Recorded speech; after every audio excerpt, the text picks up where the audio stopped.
TV 29 news और मैं हूं आपके साथ चेतना चौधरी।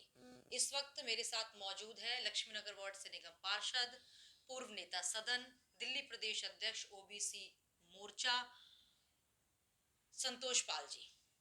संतोष पाल जी किसी पहचान के मोहताज नहीं है, क्योंकि उन्होंने अपने क्षेत्र में इतना काम किया है कि उनका नाम ही उनकी पहचान है। और इस वक्त मैं उनके साथ मौजूद हूँ। सबसे पहले मैं बातचीत करूंगी जो हाल फिलहाल में मुद्दा चल रहा है, मोबाइल टावर।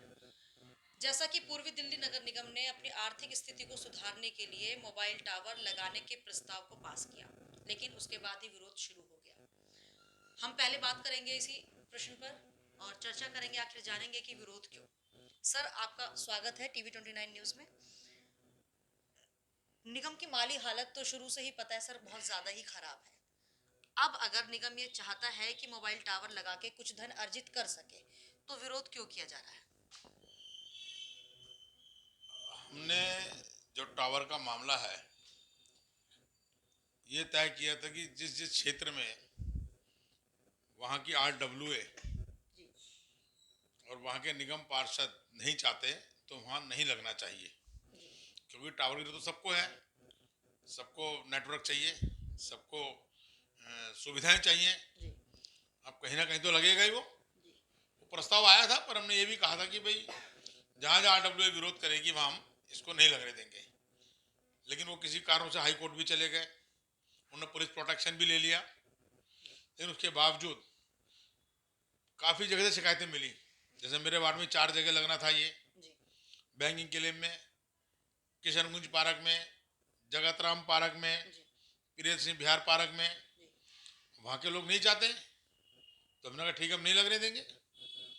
वो पुलिस को ले आए, हाई कोर्ट से आदेश ले आए। जी, कौन ले आया सर हाई कोर्ट से वो आदेश? जो कौन? कंपनी लगा रही थी इंडूस, हमें आदेश दिखा रही थी हाई कोर्ट के। जी। तो हमने कहा कोई नहीं, अब कल हमारा सदन है, जी।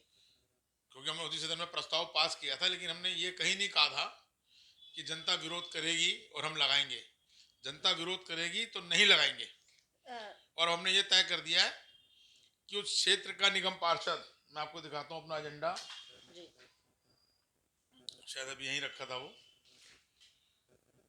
कि अ, पार्षद की संस्तुति पे ही जी। वहां पर टावर लगेगा। अ, और पार्षद कभी नहीं चाहेगा, किसी भी क्षेत्र के पार्षद हों, कि उनकी क्षेत्रीय जनता उनको किसी काम के लिए मना करें और उस काम को करें वो। इसलिए मैं समझता हूँ कल के बाद जी। जो भी होगा उसको देखेंगे। सर, जैसे आपने कहा कि आरडब्ल्यू की रजामंदी से और क्षेत्र की जनता के फैसले के बाद ही मोबाइल टावर लगाए जाएंगे, तो क्या पूर्वी दिल्ली नगर निगम ने पहले से ही मोबाइल कंपनियों के साथ किसी तरह का कोई कॉन्ट्रैक्ट साइन कर लिया, क्योंकि उसके बाद ही कंपनियां पहुंच रही हैं और दावा कर रही हैं कि हम इस पार्क में या जो निगम की भू संपत्ति है वहां पर मोबाइल टावर लगा सकते हैं?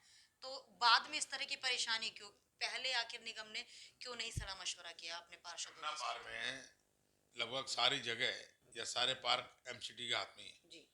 अब टावर लगाने के लिए कोई ना कोई जगह तो चाहिए। जी। पहले वो पर्सनली लोगों को घर पे लगा दिया करते थे, उनसे वो पैसे लिया करते थे, जी। है ना। लेकिन मैंने कहा ना, कनेक्शन भी सबको चाहिए, नेटवर्क भी चाहिए, हमको भी चाहिए, जी। जो विरोध कर रहे हैं उनको भी चाहिए। जी। लेकिन इसका कोई और रास्ता निकालेंगे ताकि वो जहाँ आबादी से थोड़ा दूर लगे, ऐसा कोई हम सब्सिट्यूट ढूंढ रहे हैं उसके बारे में। लेकिन मैंने कहा ना, पार्षद की रजामंदी और क्षेत्र की जो हमारी RWA है उसकी रजामंदी जी। होगी तभी वो टावर लगेगा। सर, आपको लगता है कि कुछ नुकसान भी हो सकता है उनसे, क्योंकि कहा जाता है मोबाइल टावर लगने के बाद जो रेडियस है वो काफी दूर तक फैलता है और कैंसर होने की संभावना होती है फिर? नहीं, ये आपकी बात ठीक है, ये बात हम भी मानते हैं। लेकिन अभी ये जो कंपनी आई थी जिसका हमने विरोध किया जी। बैंकिंग क्लेम में, जी। उन्होंने हमको WHO की रिपोर्ट दिखा दी कि देखो साहब, WHO की रिपोर्ट आई है, ये जो टावर हम लगा रहे हैं जी। इसमें जो इंस्ट्रूमेंट है, जो भी उसकी टेक्निकल उनकी भाषा थी, जो जी। उसकी मशीनरी है, जी। अब इससे कोई ऐसा नुकसान नहीं होगा। जी। वो बकायदा WHO का सर्टिफिकेट लेके आए थे कि भाई हमने वहाँ से एक सर्टिफिकेट ले लिया है हम्म। और इससे इस लगाने से कोई नुकसान नहीं होगा, ऐसा भी उन्होंने हमको दिखाया और कहा भी। जी। लेकिन उसके बावजूद मैंने कहा ना, अगर RWA वाले नहीं चाहेंगे, जी। क्षेत्र की जनता नहीं चाहेगी, जी। जहाँ वो टावर लग रहा है उस पड़ोस में रहने वाले लोग जी। नहीं चाहेंगे, तो वो नहीं लगेगा। तो मोबाइल टावर पर तो आपने सुन ही लिया कि किस तरह का वक्तव्य है संतोष पाल जी का, लेकिन अब कुछ हट के हम बात कर लेते हैं। ये एक बुकलेट है जो पाल लिखा है और बीजेपी के, अगर कहा जाए तो धुरंधर नेता हैं ये, जिसमें साफ लिखा है कि ये लक्ष्मी नगर वार्ड नंबर 14 से निगम पार्षद हैं। दिखाना चाहूंगी इसकी, मैं अपने कैमरामैन से कहना चाहूंगी कि इसकी तरफ थोड़ा कैमरा को जूम करे और दिखाए, जिसमें लिखा है कि क्या क्या विकास कार्य अभी तक इन्होंने अपने क्षेत्र में किए हैं और क्षेत्र की जनता को निगम पार्षद बनने के बाद किस तरह की तोहफा दिया है। तो इस बुकलेट में काफी सारी चीजें लिखी हैं, लेकिन मैं जानना चाहूंगी कि वो अपने मुंह से इस तरह की चीजें हमें बताएं कि आखिर क्षेत्र की जनता को किस तरह की सौगात इन्होंने दी है निगम पार्षद बनने के साथ। सर, 4 साल में कितना बदला लक्ष्मी नगर वार्ड? लक्ष्मी नगर वार्ड में, क्योंकि एमसीडी के अंदर नगर निगम में या हम जिस क्षेत्र में रहते हैं जी वहाँ हर हफ्ते 10 दिन में 15 दिन में कोई ना कोई समस्या आती रहती है। जी हम लोग समस्याओं का समाधान करना होता है। जी जैसे हमारे लक्ष्मण मेन बाजार के अंदर अतिक्रमण था, जब मैं बना तो काफ़ी लोगों ने कहा भाई तुम्हें हटना चाहिए, और वो हटा, और उसके बाद फिर सड़क भी बनी वहाँ पर। उससे पहले एक हमारे जो रजिस्ट्रार ऑफिस है उसके सामने लैंडफिल साइट बनाया जा रहा था। जी तो चूंकि मैं नेता सदन था, वो भले ही गीता कॉलोनी में था लेकिन बिल्कुल आमने सामने था। वहाँ की जनता ने कहा, यहाँ की जनता ने कहा भैया लैंडफिल साइट नहीं होना चाहिए। पहले गाजीपुर के अंदर है, उसको लेके बड़ी परेशानी रहती है। तो हमने वहाँ 3 दिन धरना दिया, सदन ने प्रस्ताव पास किया, एलजी साहब के पास गए, जी केंद्रीय मंत्री डॉक्टर हर्षवर्धन जी से मिले, अपने प्रदेश के अध्यक्ष जी से मिले, उनसे मिलजुल के हमने उस मामले को रुकवा दिया। जी और वो इतनी बड़ी समस्या थी, अगर लैंडफिल साइट वहाँ बन जाता तो शायद आप यहाँ बैठ नहीं पाते। क्योंकि गाजीपुर का हाल आप देखो, जी अब तो खैर हमारे सांसद जी ने काफ़ी उसको ठीक ठाक करने का प्रयास कर रहे हैं, 40 फुट उसकी हाइट भी कम कर दी। लेकिन वही परेशानी यहाँ पर होती, यानी 20 25 30 साल में जब एक चीज़ बन जाती है फिर उसको हटाना बड़ा मुश्किल होता है। तो उससे बड़ी हमने राहत दिलाने की कोशिश करी। प्रदूषण का मामला था, हमारी केंद्र सरकार ने हमको नए उसको स्प्रिंकलर छिड़काव के लिए दिए, जी जो हम लगभग हफ्ते में 3 दिन 4 दिन क्षेत्र में करते रहते हैं। कोरोना में आपने देखा जो मुसीबतें हमारे सामने आई, जी हमने सब यहाँ के गणमान्य नागरिकों के साथ मिलकर क्षेत्र में जो भी कर सकते थे, चाहे सैनिटाइज कराना हो, चाहे जी सफाई का मामला हो, जी और चाहे धुआं करवाना हो, वो सारे काम हमने किए। और मैं इस मौके पर धन्यवाद देना चाहता हूँ नगर निगम कर्मचारियों को कि जब हम सो के भी नहीं उठते थे, वो सुबह 7 बजे आके इस कोरोना काल में इतनी मेहनत और ईमानदारी से काम करते थे। इतनी दूर दूर से वो आते थे, जी लॉकडाउन लगने के बाद भी किसी ना किसी तरीके से आके क्षेत्र की सफाई करते थे। तो मैंने कहा ना, जिस जिस तरीके की समस्या हमारे सामने आती रही, निगम पार्षद होने के नाते हम उसका मुकाबला करते रहे। सर, कहने को तो वार्ड बहुत छोटा होता है, लेकिन अगर बात करें तो उसमें करने के लिए काम बहुत होते हैं। तो मैं आपके क्षेत्र में घूमी तो मुझे पता चला कि आपने ऐसी ऐसी गलियां बनवाई हैं जो कभी पहले बनी नहीं थी, और कुछ जगह आपने टाइल्स भी लगवाई। अगर मैं निगम पार्षदों की बात करूं तो टाइल्स लगवाना तो दूर, वो जो जर्जर गलियां होती हैं वहां पहुंचते तक नहीं है।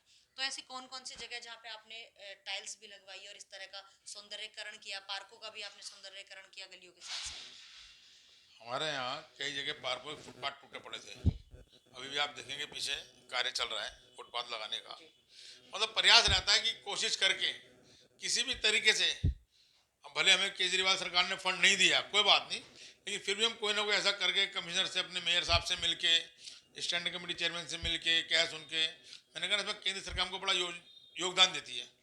अभी हमारे पास वेबर्स टाइल्स आई थी, वो हमने सारी टाइलें लक्ष्मण में लगवा दी, शहरी विकास मंत्रालय की ओर से आई थी, और अभी भी वहाँ काम चल रहा है। हमने शौचालय नया बनवाया मेन बाजार के अंदर, जी जो पिछले 20 30 सालों में नया बना ही नहीं था। और अभी आने वाले दिनों में 10 5 दिन में ही जो हमारे क्षेत्र में शौचालय हैं उसको हम दोबारा से मेंटेन करने जा रहे हैं। और लक्ष्मी नगर मेन बाजार का नाला नया बना, जी सड़क नहीं बनी, और हमारे क्षेत्र में ऐसे कई, मतलब मैंने कहा ना, रोज ऐसे काम आते रहते हैं जो शायद हम करके भूल भी जाते होंगे। मेरे एरिया में जो पार्किंग, स्टील पार्किंग में सील लगी थी मकानों जी की 2017 18 में, जी मैंने इधर सदन था, मैंने सदन में प्रस्ताव कर रखा था। तो मैंने तो पूर्वी दिल्ली का नेता सदन था, इसलिए पूरे पूर्वी दिल्ली ले रखा था, जी और सब जगह स्टील पार्किंग हमारी सील खुल गई हैं। खुद मेरे वार्ड में 56 ऐसी बिल्डिंग थी जी जिसमें सील लगी थी। हाँ बिल्कुल सर, यही सवाल मैं और आपसे मैंने वो करने बाहर वाली थी। अपने ऑफिस के बाहर उसको फेसबुक पे डाला कि भाई जिसके मकान सील हुए हैं आइए मेरे सर्टिफिकेट लेके जाओ। जी। वो सर्टिफिकेट मेरे पास अभी भी रखे हैं, कुछ बचे हुए हैं। वो कमिश्नर के साइन किए हुए सर्टिफिकेट मैंने सबको दिए। हाँ, क्योंकि बहुत मुश्किल काम होता है सर एक डी सील करवाना, और सबसे ज्यादा जो एक आम जनता है वो इसी से ज्यादा परेशान रहती है कि निगम के द्वारा सील लगा दी जाती है, किस तरह से वो अपना घर बनाते हैं और उसके बाद निगम आता है उसमें सील लगा के चला जाता नहीं, है। वो स्टील पार्किंग थी, वो खुल जी। गई सबकी, मेरे वार्ड में सबकी खुल गई। जी। और दो चार रह गई हैं, तो मैं तो उनसे कहता हूँ आपके माध्यम से कि भाई वो आ जाए मेरे सर्टिफिकेट ले जाएं, जी। क्योंकि मेरे पास 56 थी, तो लगभग लगभग मुझे लगता है 40 के लगभग 45 के लगभग दे चुके हम। सर बहुत लंबी चौड़ी फहरिस्त है आपके काम की। एक अगला सवाल ये करना चाहूंगी कि अब बचे हुए कार्यकाल में ऐसी कौन सी चीज रह गई, ऐसे कौन से कार्य रह गए जिसे आप करना चाहेंगे और आपको लगता है कि आप संतुष्ट हो पाएंगे उसके बाद। नहीं, संतुष्ट तो कभी हम हो ही नहीं सकते, और ना क्षेत्र की जनता संतुष्ट होती है, क्योंकि हमारा काम तो सुबह ही शुरू हो जाता है। जी। कूड़ा दिख गया तो निगम पार्षद को फोन, ठीक है हमारा दायित्व भी बनता है, लेकिन उठ गया तो फिर 10 मिनट फिर कूड़ा गिर जाता है। मतलब जन्म से लेके मृत्यु तक नगर निगम का काम है। सर्टिफिकेट जन्म का एमसीडी, मरण का एमसीडी, जी। हाउस टैक्स एमसीडी, जी। लाइसेंस एमसीडी, यानी ऐसे कितने प्रकार के कार्य हैं। किसी का मकान बनता है तो एमसीडी। तो मतलब ऐसी बहुत सारी चीजें हैं, ये काम कभी भी खत्म नहीं होता, ये चलना पड़ता है हमको लोगों के साथ। हम स्थानीय यहीं रहते हैं, कहीं बाहर निकलते हैं लोग टोक देते हैं, जी। रात को 10 बजे भी लोग कूड़ा पड़ा होता है उठा दे बोल देते हैं जी। लेकिन हमारे क्षेत्र में भी है कि मैं इस बात से संतुष्ट हूँ कि मैं कर्मचारियों को जो काम बोलता हूँ वो तुरंत हो जाता है, और जो लोग मुझे बोलते हैं जी। तो मैं भी पूरी तरह कोशिश करता हूँ कि वो हो जाए, जल्द से जल्द हो जाए। क्योंकि कोई भी जनप्रतिनिधि ये नहीं चाहता कि भाई कोई मेरे पास काम के लिए आए, मुझे कोई काम बताए और वो काम ना हो। जी। हम पूरा प्रयास करते हैं। आप देखिए मेरे वार्ड में आपको कहीं भी सोडियम लाइट नहीं मिलेगी। मेरा वार्ड पूरा एलईडी लाइट से भरा पड़ा है। मेरे जो प्राइमरी स्कूल हैं, प्राइमरी स्कूलों में सब जगह हमने आरओ लगा रखे हैं, जी। और वो वाटर कूलर लगा रखे हैं, और ये सरकारी पैसे नहीं लगा रखे हैं, मैं आपके चैनल में बोल रहा हूँ। जी। ये मैंने पर्सनल लोगों से रिक्वेस्ट करके लगवाए, क्योंकि जब हम अपने घर में आरओ का पानी पीते हैं, जी। जब हम खुद वाटर कूलर का पानी पीते हैं, तो हमारे नगर निगम विद्यालय में जो बच्चे पढ़ते हैं वो क्यों पिए? सर क्योंकि जब दिल्ली सरकार का पानी कैसा आ रहा है आपको मालूम है, पूरी दिल्ली त्राही त्राही कर रही है। दिल्ली सरकार के पानी का कोई भरोसा नहीं है।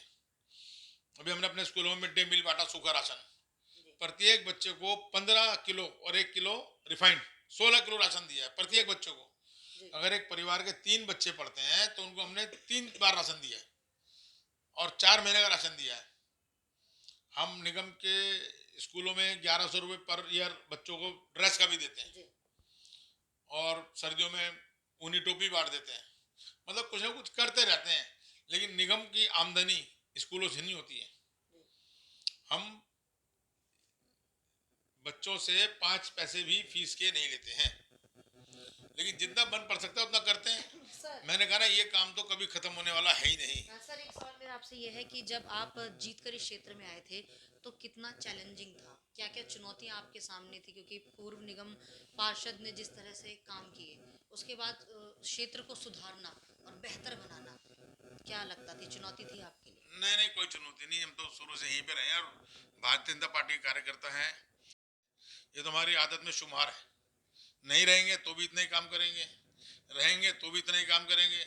सुबह उठते हैं 5 बजे सो के, और सबसे पहले टेलीफोन ही चेक करते हैं, रात को किसी का फोन तो नहीं आया भाई, काम वाम के लिए निकल जाते हैं। तो मतलब निगम पार्षद रहें या ना रहें, तो हमारी आदत में। सर आपके क्षेत्र में आपको क्या लगता था कि जीतने के बाद सबसे ज्यादा जो गंभीर समस्या थी वो क्या थी, जिस पर आपको सबसे ज्यादा गौर करना था? समस्या कुछ नहीं थी, समस्या तो रहती है भाई, पार्टी ने टिकट दिया है, हम निगम पार्षद बन गए हैं, और हमारे क्षेत्र में रहने वाले लोग जो हमसे काम कहें, जो भी काम कहें, जी। वो हमें करना चाहिए, उसको टालना नहीं चाहिए, भले वो निगम का हो चाहे ना हो। क्योंकि निगम पार्षद सबके हद में होता है, जो मर्जी उसको रोक लेता है। कोई मुझे कह जी दिल्ली पुलिस का काम है, मैं कहता हूँ केंद्र का नहीं। कोई कह सीवर का काम है, मैं कहता हूँ दिल्ली सरकार का, मैं कहूँगा नहीं। मुझे सारे काम करने चाहिए। मेरे क्षेत्र में समस्या थी अतिक्रमण की मेन बाजार के अंदर, तो हमने दूर करी। आप सबने देखा हो कितना मुश्किलों से हम लोग को साफ किया। लेकिन मेरे को अफसोस है कि जितनी मेहनत हमने करी उसको साफ करवाने में, फिर से दोबारा लोगों ने टेम्परेरी कब्जे वहां पे करने शुरू कर दिए। मतलब बाहर खड़े लगाने शुरू कर दिए, जिससे यातायात बड़ा बाधित होता है, बड़ी परेशानी होती है। कोरोना काल में तो बहुत नुकसान लोगों का हुआ होगा, लेकिन मैं समझता हूँ कि अगर हम वो टेम्परेरी ढांचा वहां लगाना छोड़ दें तो लक्ष्मी नगर, विजय चौक, मेन बाजार, जमुना पार का सबसे बड़ा बाजार तो है, लेकिन अभी अपने आप को साबित नहीं कर पा रहा। तो मेरा इसमें कहना यह है कि हम इस जरा ध्यान दें, थोड़ा बाजार के अंदर जो हमने टेम्परेरी कर रखा है उसको ना करें। क्योंकि होता क्या है, फिर 15 दिन में 20 दिन में कमेटी आती है, उनका सामान उठा के ले जाती है। और हम चूंकि सब एक दूसरे को जानते हैं, फिर हमको शिकायत करते हैं कि भाई साहब देखो जी मेरा सामान ले गए, ये ले गए। वैसे लोग मानते नहीं है।